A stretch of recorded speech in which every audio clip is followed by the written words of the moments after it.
გვიყვარხარ პატრიარქომ, ახლა ყველაზე ხშირად ეს ფრაზა ისმის. 100,000-ობით ადამიანი სიყვარულმა და სევდამ გააერთიანა. დღეს საქართველო ერთიანი იყო გლოვაში. კადრები, რომელიც დღეს ვიხილეთ, არც ერთ ქართველს არასდროს დაავიწყდება. 100,000-ობით ადამიანი ქუჩაში და მილიონობით ეკრანთან. ერთდროულად ადევნებდა თვალს სამგლოვიარო პროცესიას. მარიამ შანშიაშვილის და ლევან ლომაძის რეპორტაჟი.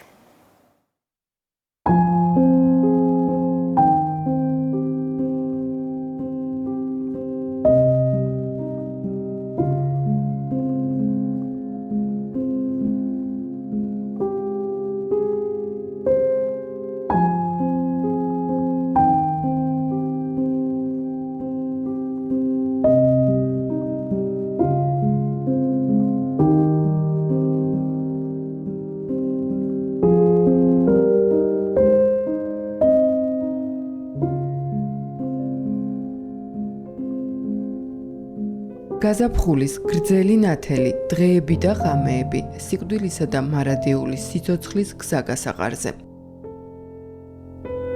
დუმარებაში და ღირსეულად. ისეთ საქართველოში პატრიარქს რომ უნდოდა, ისეთში, სადაც ღმერთი სიყვარულია. ჩვენი ერი ერთადაა და ვერავით არის შინაგანი თუ გარეშე მტერი ვერაფერს დააკლებს ჩვენს ერსა. დაიტირა ყველამ, დიდებმა, პატარებმა, მოხუცებმა, შუნკვდარმა დედებმა, ჯარისკაცებმა, ნაცულებმა, მათ ვისაც ოდესღაც ხელი გაუწოდა, გადაარჩინა და მათაც, ვისთვისაც ბოლო იმედი იყო. წამდეთ და გიყვარდეთ. აი ეს თუ იქნება საქართველოში, საქართველო აუცილებლად გადარჩება. მივიდა ყველა, ვისაც როგორ შეეძლო, საერთოდაც რომ არ შეეძლო.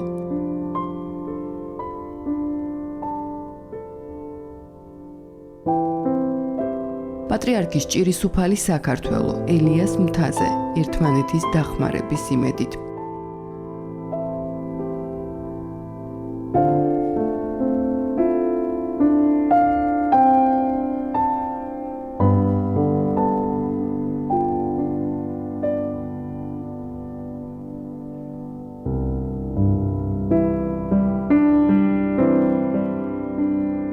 მხარ და მხარ მოთმინებით.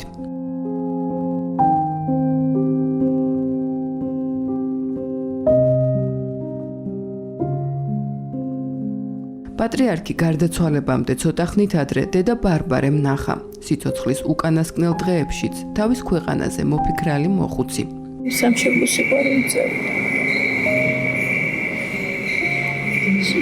საქართველოს ფიქრი. ერთიანი საქართველოს შეერთებით საქართველოს. ჩემთვის არ ვიცი. შეუპასო მის კი არ ვფიქრობ. უნდა გამოგწევს ჩვენ ცხოვრება როგორ იქნება. ჩვენ დიდი ერის სულიერი მამა მილიონობით ქართველისთვის ნუგეშად რომ იქცა. წერდა ლოცვებს და თავადაც გამუდმებით ლოცულობდა გულმხურვალედ. არც რაიმე საყვედური თუ რამე შეცდომას უშურს ისიც შეტკბად გვეუბნება და შენიშნავს ჩვენთვის ეს ადვილია სატანო ხამიც ლოცულობდა თი ხამიც ლოცულობდა აი მომს ხომ შეუძლოთ და ჩვენ მორიგებით ხომ უწმენდეს და ხამიც გამოწვდა ლოცულობდა რამდენი საათი თუ ეძინა ქრისტიანს ისოთა რა ხდებოდა, რა მოხდებოდა. ეს და მე ეხლა აღიქურ თავის თავზე ამბობდა. თავის თავზე როდის წავიდოდა. ხვალეო თქვა. ილია მეორის სიტყვა და ავტორიტეტი მთელ ეპოქას განსაზღვრავს. ღვთის ხალხი საერთოდ კაცრი ხალხია, მაგრამ ღვთის ხალხმა ეს მე თვითონ ვიცი, იმიტომ რომ ღვთის კაცი ვარ. მაგრამ მართალია, კაცრი ხალხია, მაგრამ დიდი სიყვარულიც იცია. იმ მოხევე კაცის საუკუნის წინ გიორგი და ნატალია შიოლაშვილების ოჯახში რომ დაიბადა და მეფე ერეკლეს პატივსაცემად ირაკლი რომ დაარქვეს. ღმერთის სიყვარულს მშობლები ბავშვობიდან უნერგავდნენ. ჩემო ოქრო, ასე იხსენებდა ხოლმე პატრიარქი დედას. სკოლა ვლადიკავკაზში დაამთავრა. ბერად 24 წლის აღიკვეცა. დავდიოდი და სკოლა არ მიყვარდა.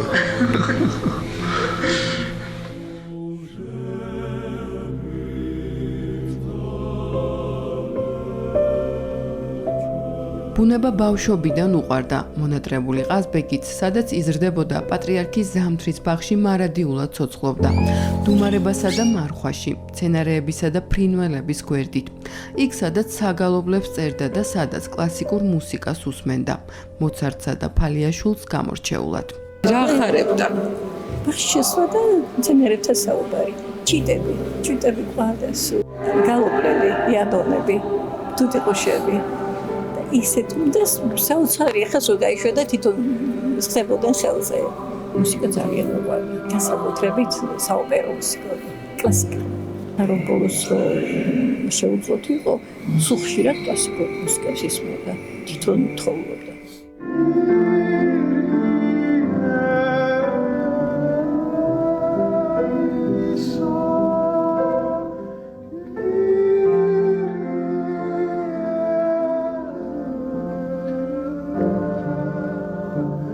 ცხოვრობდა სიონთან ახლოს, იმ ტაძართან, სადაც დაიწყო ნახევარსაუკუნოვანი გზა ირაკლიდან ილიამდე, ეპისკოპოსის მანტიიდან პატრიარქის მიდრამდე, რთულ დროში, საეკლესიო კარჩაკეტილობაში, ჩაბნელებულ ტაძრებში.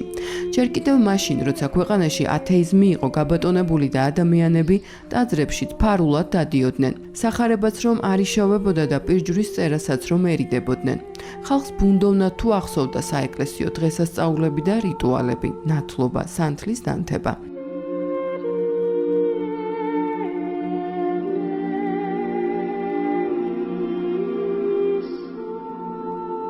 ერის სულიერი გადარჩენის გზაც ამ წუთიდან იწყება. მას შემდეგ საქართველოს კათოლიკოს პატრიარქის აღსაყდრების დღე მართლმადიდებელმა ეკლესიამ 48-ჯერ იზეიმა. როცა პატრიარქი გახდა, ერთი სტიქაროსანიც კი არ ჰყავდა, რომელიც მსახურების დროს დაეხმარებოდა.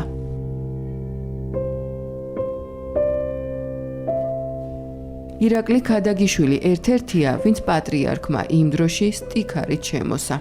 გაჩნდნენ ქართველი სტიქაროსნები, ეს იყო ძმები სიხარულიძეები, ეს იყო მეუფე დიმიტრი, პატრიარქის ძმისშვილი.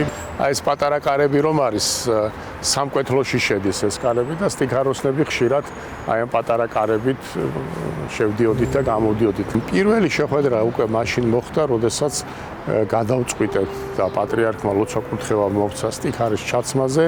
მაშინ ვიახელი მას, სახელი გამომკითხა, რა გვარი ხარ, რა ქვია, ხო და გაუხარდა რომ ისი სეხნია ვიყავი ერისკაცობაში. თავისი ქადაგებით, თავისი მთელი ამ მსახურებით რელიგიურ გზნობასთან ერთად, სწორედ ეროვნული სიამაყის, ეროვნული თვითშეგნების, თავისუფლების და ღირსების გზნობას აღვივებდა ახალგაზრდებში. ზედა სართულზე იყო პატრიარქის რეზიდენცია და ქვედა სართულზე იყო საპატრიარქოს ადმინისტრაცია განთავსებული. დრო გადიოდა, ეკლესიას კი მრევლი დღითი დღე ემატებოდა, შენდებოდა ახალი ტაძრები, იბეჭდებოდა სახარება, იქმნებოდა საეკლესიო ლიტერატურა. მაშინ მედავითნეებიც და მგალობლებიც თითს და ჩამოსათვლელები იყვნენ. ესე არის ცხოვრება მოწყობილი, მე მახსოვს სულ ამბობდა, ჩემი მშობლები სულ ამბობდნენ, რომ ღმერთმა უკნას რომ მშობელმა დამარხოს შვილიო და ესეა მოწყობილი ცხოვრება. მშობელი დადგება დრო, რომ მშობელს უნდა დაემშვიდობა. ქრისტეს მიერი სიყვარულით სრულიად საქართველოს კათოლიკოს პატრიარქი ილია მეორე 2-დან 29 ივნისამდე 1999. ლევან აბაშიძე იმ დროს მეორე კურსის სტუდენტი იყო. პატრიარქთან ურთიერთობამ კი მოგვიანებით სასულიერო აკადემიაში ჩაბარება გადააწყვეტინა. ხალხი მოდიოდა ეკლესიაში, ხდებოდა აქტიური და ჩვენ ვინც ვიყავით აქტიური მრევლი, ამავე დროს ვიყავით ძალიან, რა ვიცი, საოცარი დრო იყო ისეთი, იცით, აი რაღაცნაირად მე ესე ვამბობ, შეიძლება კანერბა თითქოს აი პირველი ქრისტიანები რო იყვნენ, ხო? მას ჰქონდა ესეთი ძალიან მიმართულება, რომ ჩვენ უნდა აღვადგინოთ ეკლესიური ცხოვრება და ამავე დროს აი სწორედ ქართული ტრადიციები. სიონში, რომელიც იყო საკათედრო ტაძარი, მან შეუკვეთა ქართული კანკელი. 1990 წელს უწმინდესისა და უნეტარესის რამდენიმე წლიანი მოლაპარაკებების შემდეგ ისტორიული სამართლიანობა აღდგა და ქართულმა ეკლესიამ კონსტანტინოპოლის საპატრიარქოსგან ავტოკეფალიის აღიარების სიგელი მიიღო. მირონი კვლავ საქართველოში ეკურთხა. პატრიარქის ლოცვა-კურთხევით აღდგა ხატწერის ტრადიციაც. თავადაც ხატავდა, უყვარდა თამარ მეფის დახატვა. იმ წლებში დაწესდა საეკლესიო დღესასწაულებიც. ილია მეორე მრევლს გამოატარა წმინდა ნინოსა და ანდრია პირველწოდებულის გზა. მამა ჩემა დავით რაზიკაშვილმა ერთხელ გითხრა რომ ჩემებური, ჩვენებური კაცი, ჩვენი მონათესავე გახდა პატრიარქი. ეს ის დროა, როცა ქვეყანაში ეროვნული მოძრაობა იწყება. ახალგაზრდები ეროვნული იდენტობის ბრძოლის გზასა და თავშესაფარს უკვე ეკლესიის წიაღში ხედავენ. მათ შორის ვაჟა-ფშაველა შთამომავალიც. აი ამ გამბედაობის და თავგანწირვის ყველაზე დიდი წყარო და мотивация იყო პატრიარქი, რომ ჩვენს ზურგს უკან მარტო მდევარი კი არ იდგა კომუნისტური ხელისუფლების სახით, ჩვენს ზურგს უკან იდგა საეკლესიო იერარქი. ვაჟა-ფშაველასთან იმაზე მეტ კავშირს ხედავდა, ვიდრე მისი სულიერი სამყარო და შემოქმედება იყო. ნათესაურ კავშირს, რაც ძალიან იამაყებოდა. რომელი რაზიკაშვილის არის, მიკითხე, როგორც ნათესავს იკითხავს, რომლის არის, იმის არის, ამის არის. აი რაღაცნაირად ჩემში ეს ადამიანი და არა მხოლოდ იერარქი შემოვიდა, როგორც ჩემებურის. ბიძაშვილს მეძახდა და ჩემთვის ეს იმხელა ბედნიერება იყო.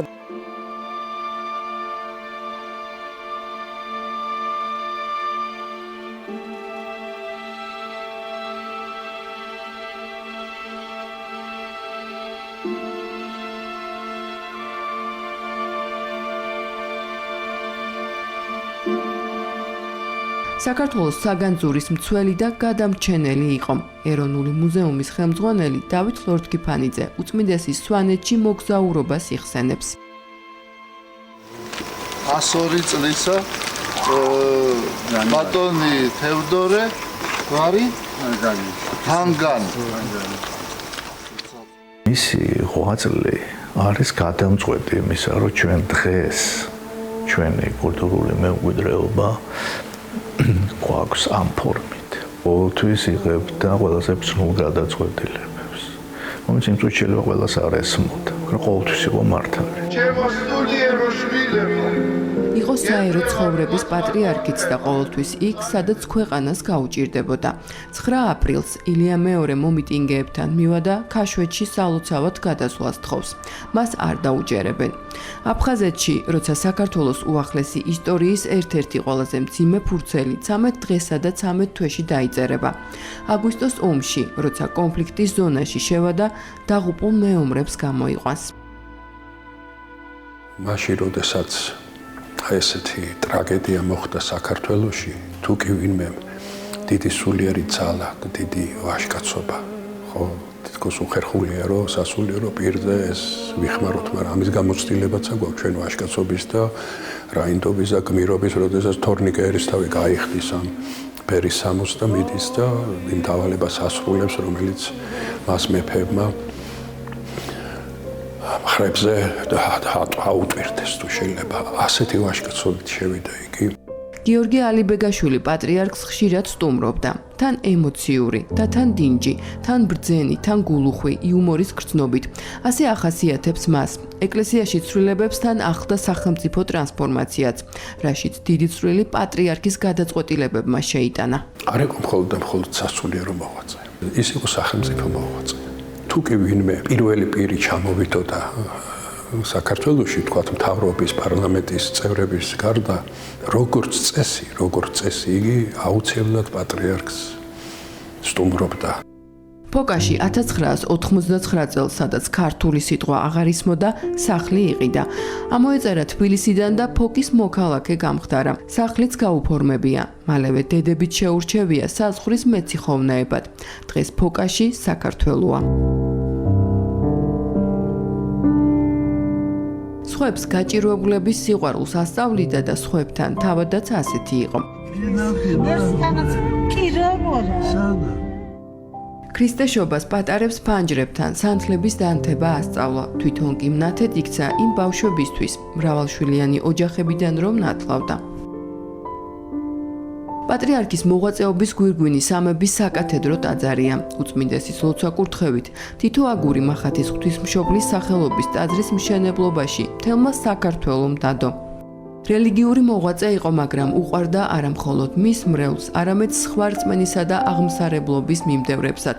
დღეს პატრიარქის ჭირისუფალი სხვადასხვა კონფესიის ადამიანია. უწმინდესმა წლების წინ თავის თანამოსახდრად მეუფე შიო შეარჩია. მათი გზები 1988 წელს გადაიკვეთა. მუსიკალურ სასწავლებელში ვსწავლობდი მაშინ.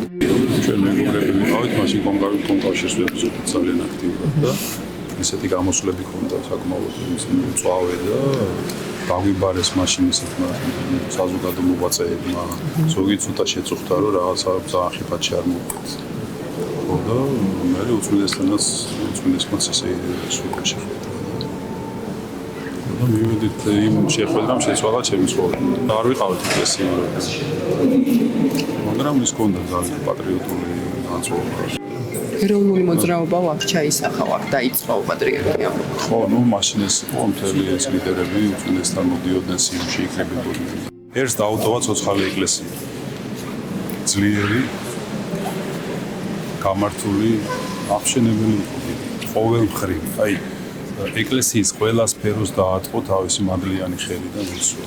უშუალოდ ყველაფერს ან აღგენილია მისი, ან თავიდან დაარსებულია ყველა სფერო და თან სიცოცხლის ბოლო დღეებამდე მართავდა ეკლესიას. უმნიშვნელოვანეს საკითხებზე, რაც იყო ვეკითხებოდი, გადაწყვეტილებებს იღებდა და თქვენ გითხრათ რაიმე ბოლოს თუ ჭირდა საუბარი, აი ხოლოსთან არას მეცეცად და ესე გავაკეთოთ, არ გავაკეთოთ, აი ესე ვეკითხებოდი და ესე ჩვენ ვარ ბედნიერები, რომ მის ეპოქაში მოგვიწია მსახურება. იქ დაასრულა, საიდანაც დაიწყო. სურდა, რომ სიონის ტაძარში დაკრძალულიყო. ეს ისტორიული კადრებიც კურიერი პიესის კამერამ გადაიღო. თქვენი უკანასკნელი სათქმელი რა იქნებოდა პატრიარქისთვის?